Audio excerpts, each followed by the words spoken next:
tentu Anda juga merasakan, terutama yang punya anak, saya yakin begitu ya Mbak Rinda, waktu tahu kasus ini terjadi disampaikan ke media.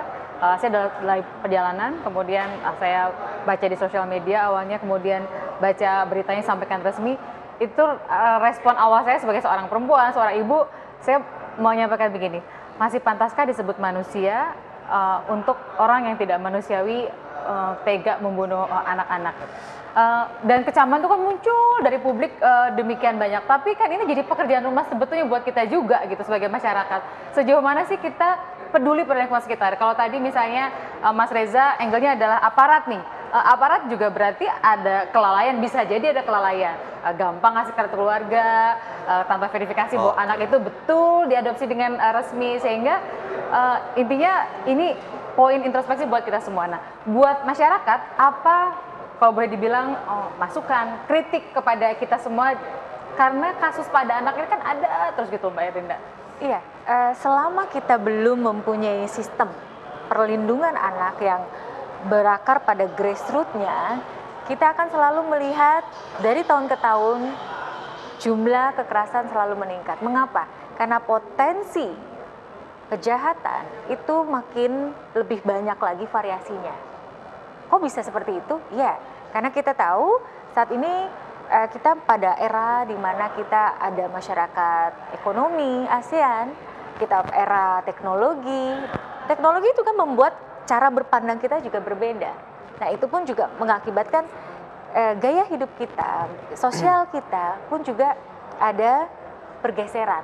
Nah, pada saat pergeseran tidak dikuatkan dengan pemahaman dan satu mindset yang baik dan satu mainstreaming yang paham tentang bagaimana perlindungan dan pemenuhan hak anak, ini potensi-potensi kejahatan sangat luar biasa. Dan pekerjaan KPAI ini kan kalau orang lihat lebih ke ada masalah muncul, ada masalah muncul. Nah, itu yang kita anggapnya seperti apa? Pemadam kebakaran ya. gitu. Kok malah tidak bikin sistem? Kesannya gitu kan, padahal katanya harus bikin sistem. Sama kayak KPK lah, kita mikirnya KPK itu rame kalau soal penindakan, operasi tangkap tangan. Tapi kan lebih penting sebenarnya pencegahan. Pencegahan. Gitu kan? Dibandingkan dengan penindakan. Sama soal KPAI juga kita dengarnya KPAI rame kalau lagi ada kasus gitu loh Mbak. Nah, ini yang harus diklarifikasi semuanya, bahwa Komisi Perlindungan Anak Indonesia ini tusinya di Undang-Undang Perlindungan Anak di pasal 76, salah satu tusi yang paling besar itu adalah pengawasan.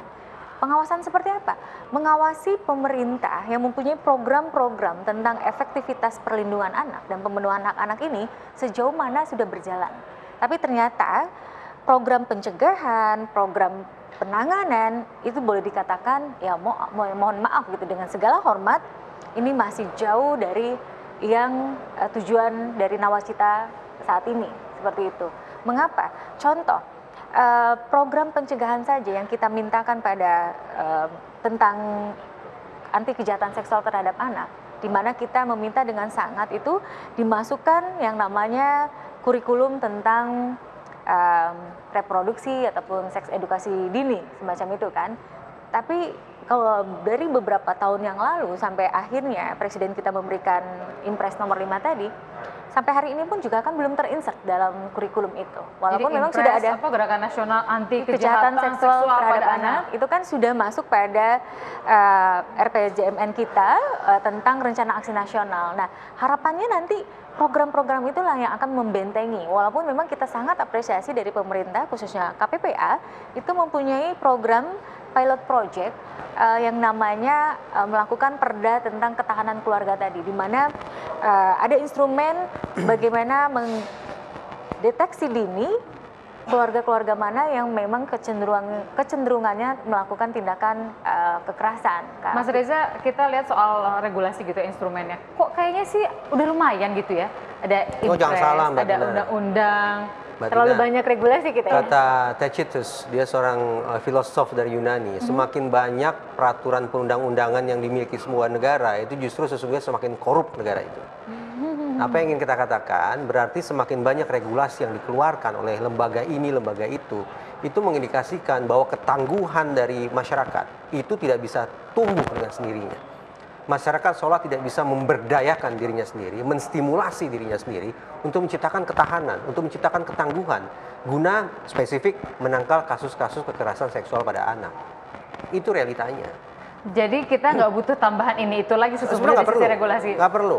Tinggal lagi bagaimana pendekatannya adalah membuat masyarakat berdaya untuk menumbuhkan ketangguhan, daya tahan, stamina melawan kekerasan seksual terhadap anak. Sekali lagi soal Angelin ini membuka mata kita semua, ada kasus pembunuhannya, ada kasus soal kejahatan seksualnya, ada soal adopsinya, sudut pandangnya juga ada soal pelakunya, keluarga, dan juga masyarakat. Jadi sebetulnya kalau dibilang kena sentil, kita semua lagi kena sentil sesungguhnya. Dibangunkan semua. Dibangunkan semua, tapi mudah-mudahan jangan bangun tidur lagi gitu ya, lalu nggak konsisten. Mas Reza, lagi-lagi kita kembali soal pengembangan penyidikan soal kasus pembunuhannya.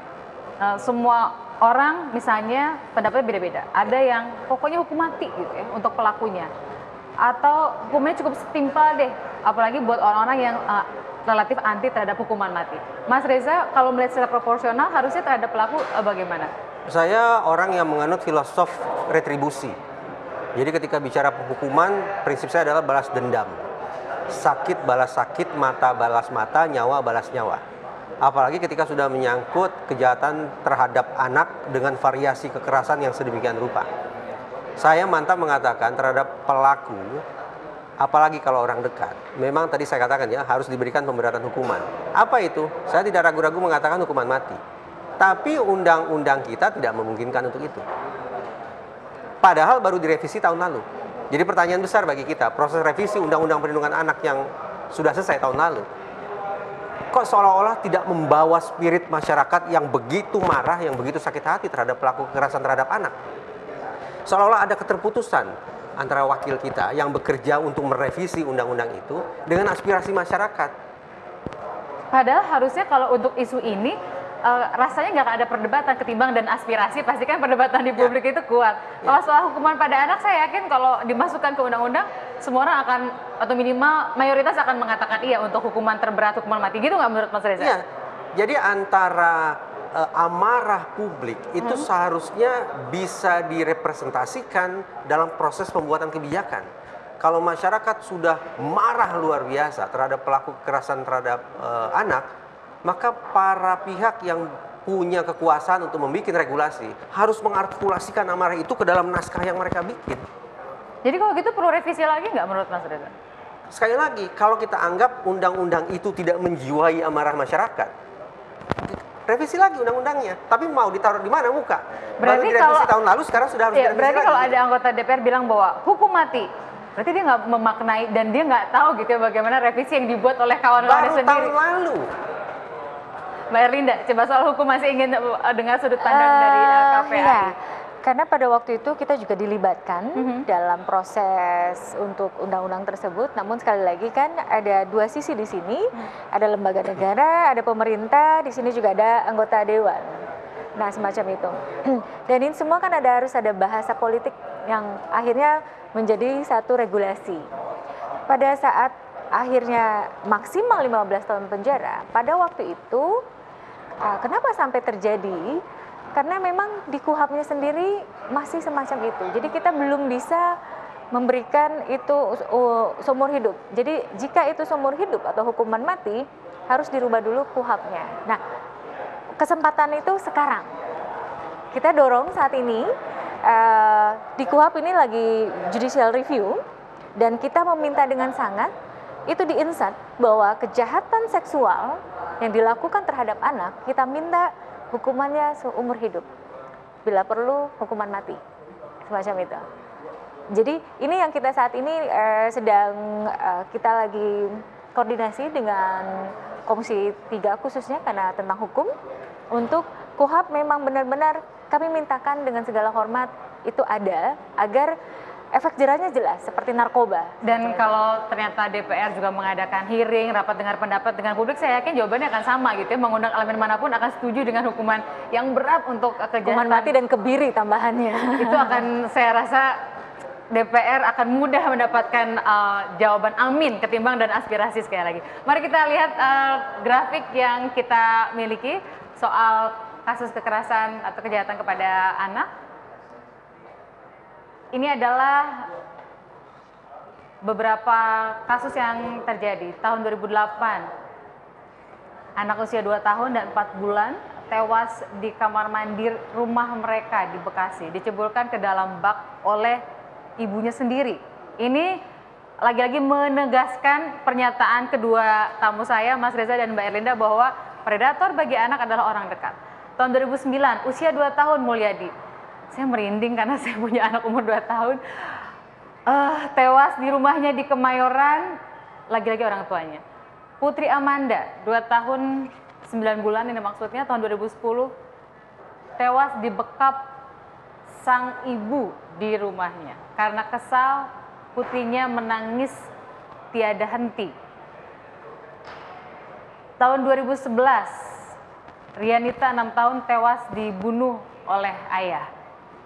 Sekali lagi ini adalah contoh-contoh kasus saja yang sesungguhnya banyak sekali kasus-kasus kepada anak yang terjadi. Dan tentu bentuknya bukan hanya pembunuhan, ada pemerkosaan, penganiayaan yang tidak menyebabkan hilangnya nyawa. Ini ada seorang perempuan usia 27 tahun membunuh anaknya berusia 18 bulan lagi-lagi karena sang anak menangis terus. Ini soal Indonesia darurat kekerasan anak.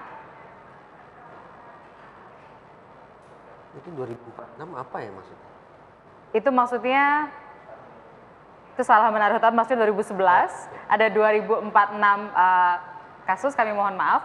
Jadi yang tertera di bawah 2046 maksudnya tahun 2010 ada 2046 kasus, dan terus meningkat tahun 2013 3.339 kasus.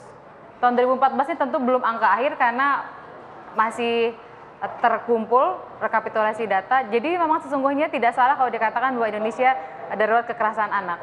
Saya kok jadi melihat ada sudut pandang lain, Mbak Erlinda. Ini banyak yang dilakukan oleh ibu dengan alasan anak nangis terus. Artinya ada juga semacam ketidaksiapan mental seseorang atau pasangan dalam berumah tangga dan punya anak. Iya, banyak banget ya sudut pandangnya ternyata soal isu ini, Mbak Erlinda. Oleh karena itu kita kemarin sudah koordinasi dan secara utuh nanti tidak hanya wacana, sudah langsung implementasi. Kita berharap ini benar-benar tahun ini juga akan keluar tentang kesiapan para calon pengantin. Para calon pengantin ini paling tidak ada short term untuk mereka mendapatkan pelatihan-pelatihan bagaimana menjadi ibu dan ayah yang handal atau menjadi ibu dan ayah yang siaga untuk anak-anaknya, apapun mereka. Karena terkadang ada satu kenyataan juga, pada saat terlahir buah hati ini tidak sesuai dengan keinginan, itu mereka membuli anak ini sampai membunuh, seperti itu. Nah, fenomena apa itu? Ya, sekali lagi, tidak hanya kesiapan dari sang kedua orang tua ini, tapi memang ada faktor-faktor yang kita harus ubah paradigma orang tua khususnya, bahwa anak bukan benda, anak juga bukan sesuatu koleksi, dan sekali lagi bahwa yang paling penting mengubah paradigma orang tua ini yang selalu menganggap anakku adalah milikku, apapun yang saya lakukan itu hak saya. Karena merasa itu benda. Merasa itu benda. Dan ini juga catatan di tengah kepedihan orang tua kandung juga, kalau merunut ke belakang soal proses adopsi Angelin juga karena kondisi ekonomi. Di antaranya juga berarti di antaranya ada ketidaksiapan secara ekonomi pada saat merencanakan memiliki anak. Yang pasti belum memahami sebenarnya rumah tangga itu ruhnya seperti apa. Betul.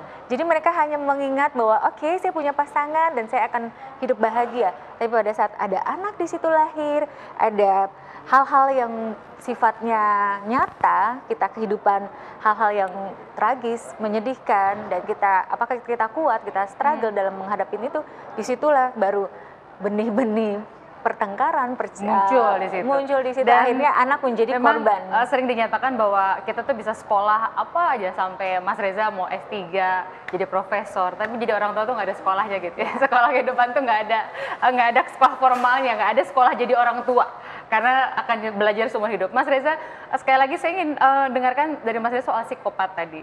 Kita kan ingin masyarakat juga lebih paham dan jangan dia psikopat. Padahal mungkin aja kita juga punya gejala, karena kita nggak tahu. Kalau Mas Reza bilang bahwa psikopat itu bukan hanya soal perilaku, tapi juga fisik, otak kita yang pemberian Tuhan. Sehingga kalau kita menghakimi orang psikopat, sesungguhnya kita juga seperti mengkomentari ciptaan Tuhan. Itu kan pemberian dari Tuhan, Mas Reza.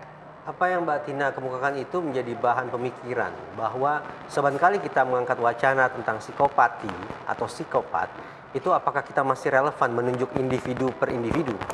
Orang-orang yang penuh tipu daya, orang-orang dengan benih kekerasan, orang yang penuh jiwa manipulatif itu berserak di seluruh Indonesia.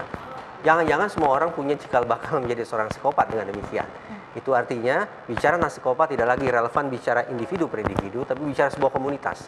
Karena itulah Dr. Hare, Robert Hare, dia yang paling banyak melakukan penelitian tentang psikopati. Akhirnya memperkenalkan istilah baru, seolah-olah untuk revisi psikopati. Apa itu? Camouflage society. Masyarakat yang penuh dengan topeng, masyarakat yang penuh dengan kepura-puraan, masyarakat yang penuh dengan tipu daya, penuh kemunafikan, masyarakat yang penuh dengan kamuflase. Siapa itu? Bisa saya, bisa Mbak Tina, bisa Kak Erlinda, Bisa kita bisa semua. pemirsa semua. Jadi jangan menganggap psikopat itu hubungannya dengan kekerasan fisik, pembunuhan, pemerkosaan. No. Orang yang berdiri di tangga KPK, mereka tangannya tidak pernah berlumuran darah. Tapi pundi-pundi kesejahteraan rakyat yang mereka hancurkan dan mereka makan sendiri, itu luar biasa besarnya. Apakah kita sebut mereka juga sebagai psikopat? Barangkali tidak, semata-mata karena tangan mereka tidak berlumuran darah. Tapi jiwa, perilaku ala psikopat sesungguhnya lebih melekat pada orang-orang itu. Dalam sekali. Dalam sekali untuk jadi perenungan kita semua, refleksi. Jadi jangan kemudian melihat hanya kekerasan pidana umum gitu ya, Mas, yang kesannya berlumuran darah dan keji secara fisik.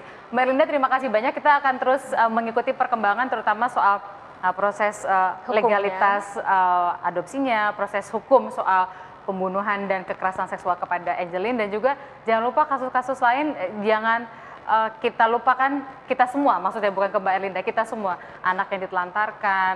Mas Reza juga terima kasih sudah memberikan pencerahan kepada kita, termasuk mengingatkan para tenaga ahli di bidang kesehatan, di ilmu kejiwaan, diantaranya harus hati-hati menyampaikan pernyataan karena harus menjaga kerahasiaan pasien. Terima kasih sekali lagi, dan kita akan berganti topik soal calon Panglima TNI dan calon Kepala Badan Intelijen Negara. Saya Tina Talisa, tetap di Talk to iNews. Makasih banyak, Mbak. Thank you ya, Mbak. Jadi ini bikin orang ini jadi bikin orang